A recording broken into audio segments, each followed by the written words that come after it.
Well, I just thought I'd give you guys a little winter update on the bees. Just a quick video to talk about what's going on. I just did a quick inspection on them. It's about 60 degrees outside today. Real calm, sunny. Sun's going down behind the trees now, but it was sunny. So I went ahead and jumped in there to do it. I didn't check all of them. Excuse me. But I wanted to check the ones I didn't get to 2 weeks ago.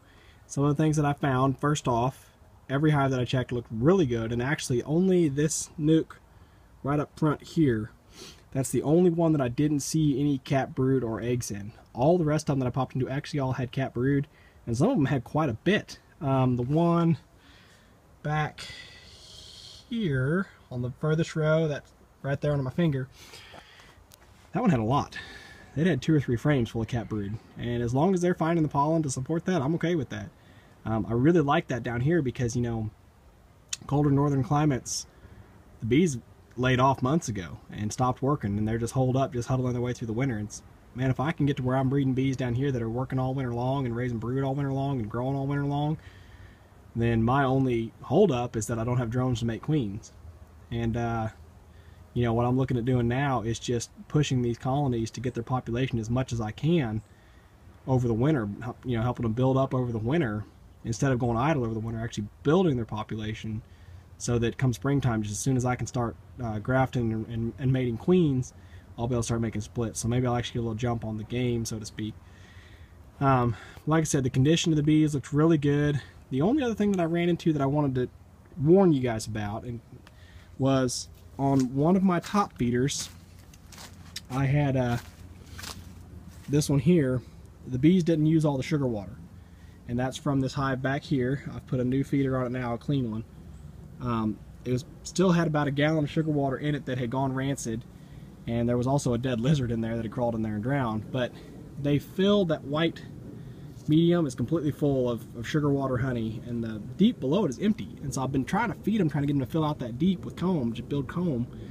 They're not doing a whole lot, but they stopped taking that sugar water, and I don't know if it went rancid first or if they stopped taking it because they figured they didn't need it and then it went rancid. But anyway, it's been sitting in there with moisture, so this thing was all full of slimy, nasty, spoiled sugar water, but it also gave me a mold problem. This was the inner cover and the outer cover that were on the box, and you can see quite a bit of mold and mildew there on that cover. And so I went ahead and pulled those off too, and I put on a clean inner cover, outer cover on that hive. So, you know, those of you that have done your reading and done your homework on bees, you know that, you know, one of the biggest risks in wintertime, and even down here where it doesn't get all that cold, one of the biggest risks is moisture. You don't want moisture in the hive over the wintertime, and that's exactly what I had going on there, was excess moisture, which it appears that it was getting up into the covers and, you know, condensing up there, so hopefully not actually condensing on the bees themselves. But I mean, certainly a risk, certainly evidence that there was a lot of moisture in the hive. So like I said, everything else, it looked really good. I've refilled all my jar feeders and refilled the 2 top feeders that I have going. I topped them back off. So, you know, it's December 28th. December 28th. And everything looks really good. So I'm happy. If I'm lucky, and if y'all are lucky, I'm going to do a bee removal on New Year's Day. I haven't heard back from the client yet. He called me yesterday, but I haven't heard a response yet as to whether or not he wants to do it that soon. But if I'm lucky, I could get me a New Year's Day bee removal. I'd sure love that. For some reason, last year I did one December 30th, and that had me all excited. So it's something about doing that first bee removal of the year. But anyway, like I said, all's well. Just wanted to let y'all kind of share in the... Well, it's now December 29th.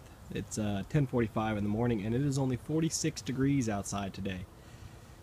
Maybe today is when I should have checked the bees. You know, yesterday it was about 60 degrees yesterday afternoon when I did the inspections, and they were okay with it. It wasn't, you know, real cold, wasn't dangerously cold.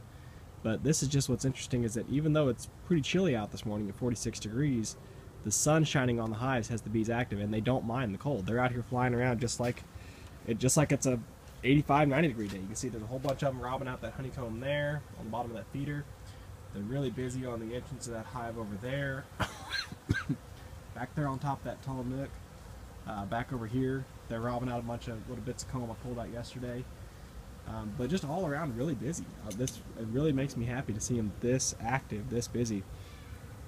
Even when it's, you know, kind of cool outside. So I guess that's a good sign.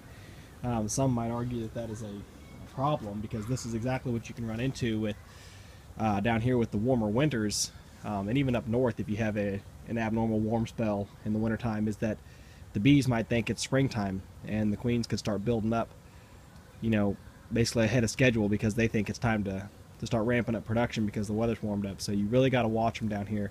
That's why I went through yesterday.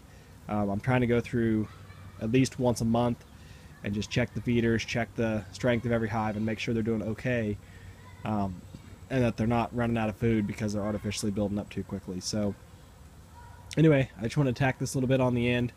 I was kind of surprised to walk out here this morning with it still being cool, and like I said this morning, I didn't realize that the hives got sun this early in the morning. I really thought it was, you know, from noon and beyond, but already the sun it's up here on my left. I'm not going to show you, but it's just up here above the screen. I'm not going to make you guys get blinded, but it's just coming over the tops of the trees there in the southern hemisphere. So here in another 30 minutes it'll be full sun on the hives probably, and I don't really have a reason to come check the hives. What I really want to get a check on is my top bar hive over there, but it does not get any sun, I don't think.